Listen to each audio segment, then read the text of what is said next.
Hi guys, and welcome to another episode of Kabir Considers. In this video, we're going to react to 10 states that will go downhill in 2024.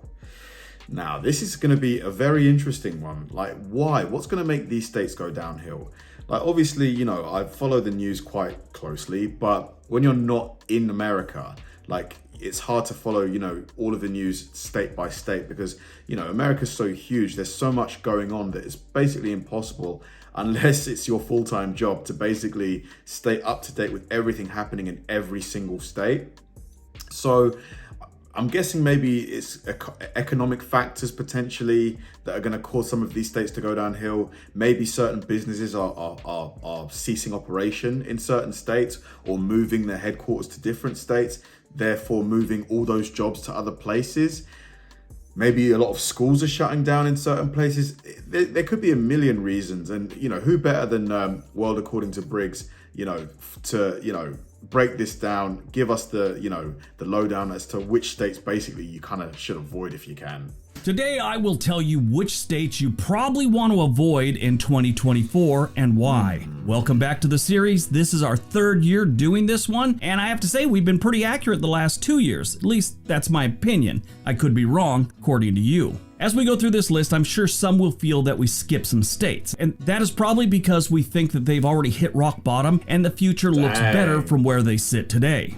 West Virginia is a perfect example. They have wonderful people and amazing landscapes. And after that, it's kind of hard to find some solid positives about the mountain state. It is dirt cheap, so maybe that's worth the risk. Sort of like gas station nachos. Some people think 99-cent nachos are worth risking a trip to the ER. You eat those 2 hours later, you feel like you're having a heart attack, they rush you to the hospital, you're in there, you're sure you're dying, you tell your wife you love her and you apologize for all the wrongs that you've done. She's upset, she's crying and sort of pissed about a bachelor party apology, and then the doctor comes in and says it's just gas from some low-budget nachos. We've all been there, right? Every state, every city, every town, in every country. Oh my God. Are gas station nachos really that bad?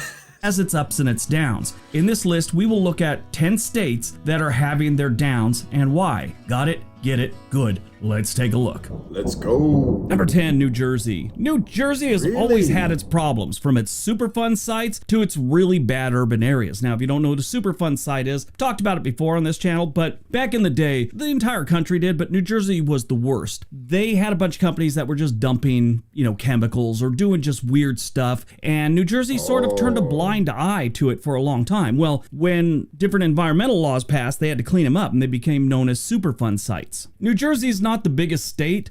But why were they called super fun sites? Like, what's fun about cleaning up, like, waste? They had by far the most. Now, they've made some progress on the Superfund sites and some other things, but they've got a few things that have gotten worse and will continue to get worse in 2024, like their taxes and a high cost of living. High property taxes and high taxes in general make the state very unattractive for residents and businesses. This is nothing new, but as prices rise, so will the rate of people leaving the Garden State. The two main things that make people leave or move is jobs and cost of living. And one kind of feeds the other. As the cost of living goes up, companies move, then the state loses jobs and more people move out. They also have a pretty bad problem with infrastructure. Their infrastructure strain is pretty rough about now. The state is facing challenges in maintaining and updating its heavily used transportation infrastructure. But I mean, it just doesn't make sense. If New Jersey's property taxes and just general income taxes are so high, where is that money going? Like, why aren't they using that money to reinvest in its infrastructure? Why haven't they been doing that over time? It just doesn't make sense. Like, unless there's a budget shortfall where they're not making enough money from their taxes, but surely they must be. Like, where is the money going? There's a lot of use on the New Jersey roads, not just the residents putting the wear and tear on the roads, but New Jersey's right there with New York, and there's a lot of trucking, a lot of transportation of people driving the roads going back and forth through New Jersey. The vast majority of the people driving into New York City every single day are coming through New Jersey. Number 9, Nevada. Nevada's gonna see some rough times here in the future. I mean, they're sort of feeling it right now. I watch a couple different channels where they focus on Nevada, and they're talking about how the tourism numbers really aren't what they thought it would be after COVID. If you don't know, it should be obvious to everyone that Nevada's economy is reliant on tourism. Tourism has its ups and downs normally with the season, but when COVID hit, it really hit Nevada hard, both Reno and the Las Vegas metro area, where most of the people and 90% of the businesses are. I think they face some other things now that a lot of states have legalized gambling, and of course the Indian casinos sprinkled throughout the United States. Those have been going on for a long time, but every year they get bigger, every year they get better, and just chipping away at the draw to Las Vegas and Reno. They also face some serious problems with water scarcity. As part of the arid Southwest, Nevada faces... Wow, that is a big drop. Look at that. The water used to be up there. Significant water scarcity issues every single year, and every single year it gets worse. The winter of 2022 to 2023 was a really wet winter for the West, and that helped out. But we might not see that again, and they'll be right back to really hurting for water. Every city wants to grow. Every city wants to bring more people in. That's how they get a bigger tax base. But when you don't have enough water to go around, you got to come up with a better plan than what they got going on right now.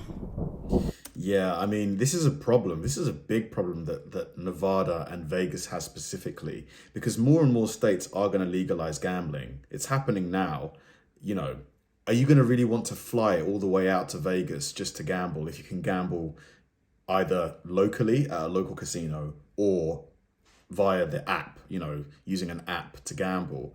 Like, I think Vegas really needs to try and diversify, which they are doing with the Sphere, you know, the big globe thing that they've got and all of the shows, but it's not enough. They need to do more, because just driving from, we drove from Sequoia to Vegas, and that just took so long, 5 hours. Can you imagine trying to get from New York to Vegas?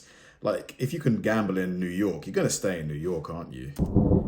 Number 8, Kentucky. Kentucky's one of those states that we never talk about. I was just mentioning this recently. We never talk about it here because they're never quite the worst, and they're never really that good. But Kentucky right now is facing some serious problems. Their health challenges. Kentucky faces public health issues, including a high rate of smoking deaths and smoking illnesses, along with obesity. This is one of the most unhealthy states we have. Now, you might say, how does that affect the state going down if these people aren't healthy? Well, first of all, not everyone has private insurance. The state has to pay for that. And when you have more people on disability because of health issues, the state's got to pay for that. Sure, they get some money from the federal government, but a good portion comes out of their own budget. They also struggle from years of not really having that much of a diverse economy. They were really reliant on coal and agriculture for many, many decades. And as coal goes downhill, like some of the other states, so does their income for the people, and the tax base shrinks as well. Which means besides the people on disability, now you got more and more people on unemployment. They're like 2 or 3 bad moves from becoming the new Mississippi. Oof. Yeah, they should have moved with the times, like, because coal didn't overnight. People didn't just stop using coal overnight. It's been a pretty long process, so they should have seen it coming. You know, maybe they should have invested in more green technologies, like, you know, install maybe massive, like, fields of solar, because then you need technicians to maintain that. That creates jobs. Number 7, Arkansas. Arkansas's got a whole truckload of problems. And I've mentioned this again before. I've mentioned a lot of things before, but everyone's complaining about their governor. I don't know what the deal is. I don't really follow politics like I probably should. I've kind of sworn off it a bit. But I get comments all the time, and I get emails all the time about how I should make a video about how bad the governor is in Arkansas. Just quit suggesting it. I'm never going to make a video like that. That's not what we do here. Here's the problems with Arkansas. They got poverty and income inequality. Arkansas has some of the highest poverty rates in the United States, with associated issues such as food insecurity and lack of access to health care. This has been going on for a very long time, and it's just going to get worse. They also really dropped the ball when it comes to educational attainment. The state has historically had lower levels of educational attainment compared to the national average, which can affect workforce development and economic opportunities. Rural challenges are another problem Arkansas has. As a largely rural state, Arkansas faces the typical challenges of rural areas, including job scarcity, brain drain, and limited access to services. Arkansas also has two of the most dangerous cities in the United States, Pine Bluff, Arkansas, and Little Rock. And those aren't going to get any better. How do you solve problems like that? I mean, because if there's no jobs there, the smartest people, the more ambitious people are going to leave. So you need to create an industry in Arkansas. How do you do that? Maybe by incentivizing big companies to install headquarters there, or maybe a distribution center, like a big Amazon or a Tesla sort of gigafactory, because that brings in jobs, that brings in smart people, which creates demand for like schools and that can deal with the education attainment. There's ways to do it, but it's just going to take a lot of investment, probably federally. Number 6, Illinois. They got Chicago. So yeah, I could just leave it there, but I'll go on. They've got debt and pension issues. Illinois has faced significant fiscal challenges with large public pension liabilities and budget deficits. They've also got a population decline going on, which is going to lower their tax base. And that's just the natural population decline. Nice skyline, though.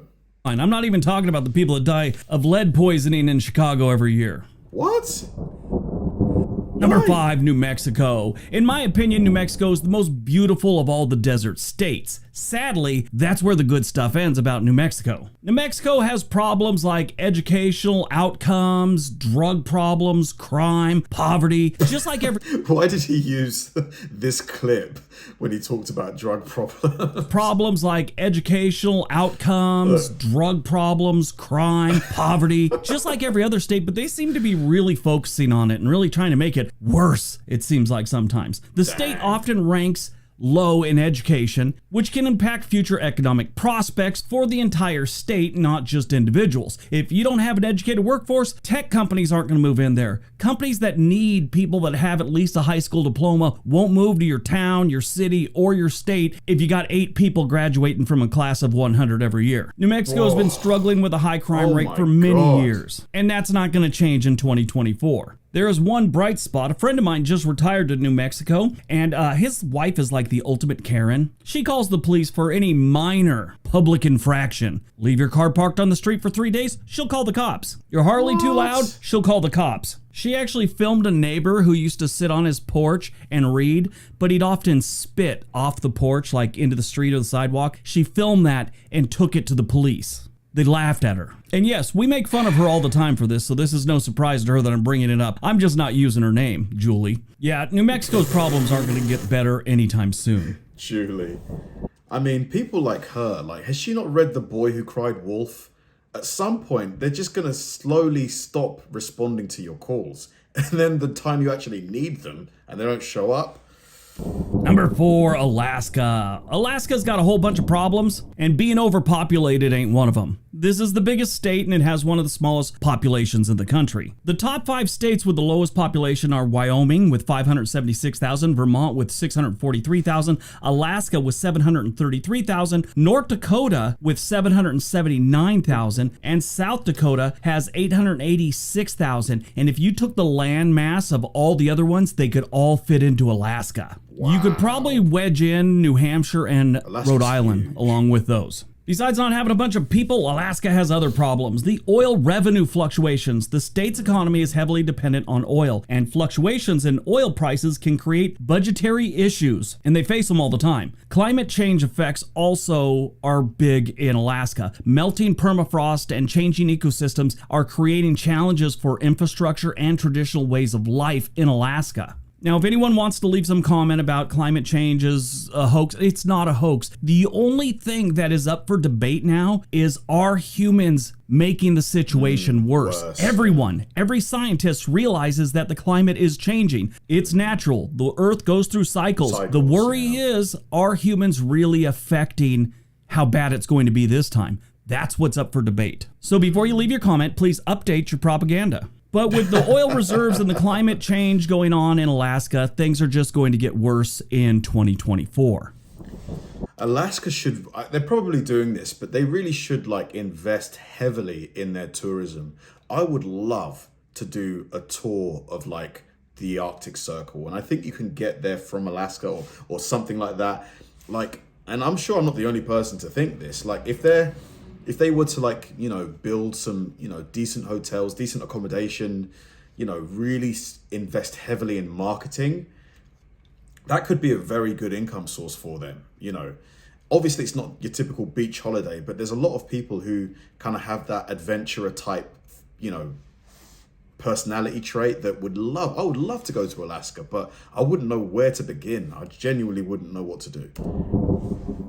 Number 3, West Virginia. West Virginia has definitely seen better days. I mean, they've been hit with a 1-2 punch, like I've said many times before, with the decline in the coal industry and, of course, the opioid crisis. They've gotten better. They've gotten a lot better. They've got a long way to go. I think 2024, maybe 2025 is the last year you will see them on the decline. I think prices have got so low, people that have jobs or retired people will start moving to West Virginia because the cost of living is low and real estate prices are ridiculously low. And it's just going to get a little bit lower over the next 2 or 3 years. As it gets lower and lower, more and more people will actually move in there. It's not going to happen in 2024. It's probably not going to happen in 2025. 26, 27, I think you'll start seeing West Virginia on the rebound. At least I hope so. There is nothing but good people in West Virginia that have seen some really hard times. And they really need things to break their way for a change. I mean, these people deserve it.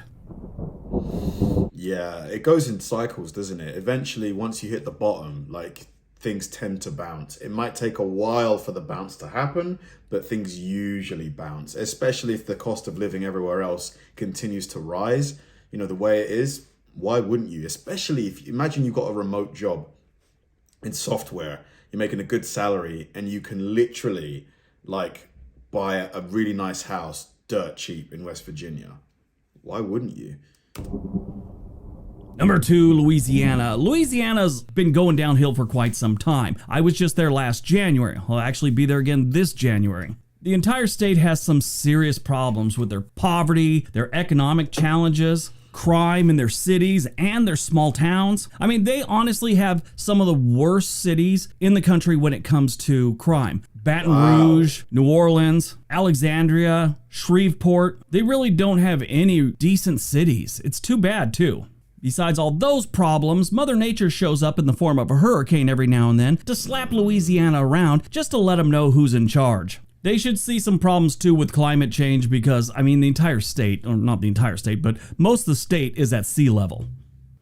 All right, before we get to number 1, don't forget we have another channel called On This Day. There's a link for that down below. All right, on to number 1. And number 1, California. Of course it's California. California has both natural disasters going on and human-made disasters going on. And a lot of it has to do with their politics. I mean, for the human-made disasters, I don't think they've set a policy yet in California requiring a permit and $200 to cause an earthquake. Give them time. If you watch the news or you're on the internet, you know California struggles with a lot of different things. Homelessness, earthquakes, crime, traffic, poverty, Kardashians, a drought, and of course wildfires. California continues to struggle with severe drought and wildfires every single year. Now, it's not like other disasters where... Yeah, I couldn't believe it. Honestly, as we were driving from Vegas to LA, like the amount of dry vegetation, just fields of yellow grass for miles. Like if there was a tiny fire, you could easily see how that would grow into a huge fire. Just so dry, like desperately needed some rain. You're hoping, like if you're in Louisiana, you hope you don't get hit by a hurricane this year, or you hope a tornado doesn't hit your town when you live in Indiana. You hope you don't get a blizzard this year. In California, they know they're going to have hundreds of wildfires every single year. I don't know about hundreds, but close to 100 every single year. Their only question is, which part of the state's going to get trashed the most? I still struggle with the thought of how come they don't have more of those super scooper planes? California has fires every single year. And a few years back, they didn't even own one. They'd rent them from people to fight the fires every year. But why? Why wouldn't you own them if you know you're going to get fires and you've got all this money coming in through taxes? This just seems like negligence. California needs a fleet of about 60 of those things every single year. Yeah, you don't know what I'm talking about. quickly. They're these planes that fly out to the ocean or on a lake, and as they get close to the water, they kind of land and just fill up these tanks underneath with up to 1,600 gallons of water in just a few seconds. They fly off the surface of the lake or the ocean and go to wherever they're needed. Now, I just read that 30 are deployed to California for the upcoming fire season. They got here in September. From what I've seen every single year, that's not nearly enough. I think doubling that number to 60 would be a good start. I think triple would be a good number, 90 of them. That's just the point of view of a man that knows nothing about fighting fires. Besides the wildfires, California has a host of problems like I already mentioned. Some of them they're working on, while other problems are getting worse. And I think those problems that are getting worse are going to drag California down for a few more years. Really? All right, that's today's video. Interesting that he thinks that California is going to go downhill next year. It just seems unthinkable that a state with the population of California, I think it's got 40 million people. Crazy. The amount of tax that must be generated by California, the amount of money that they have to play with. Why on earth would California be on a downward trajectory? Has to be the leadership, has to be the leadership. Like my dad always used to say, a fish rots from the head down. If you've got bad leaders, it's just inevitable that, it's just going to cause the whole thing to just degrade over time. Like, what's going on in California that's putting it on this downward trajectory? Is it accurate? Do you agree with the points made by Briggs, or do you think it's a bit of, exaggeration? Let me know. Genuinely curious. Thanks for watching, guys, and I'll see you in the next one.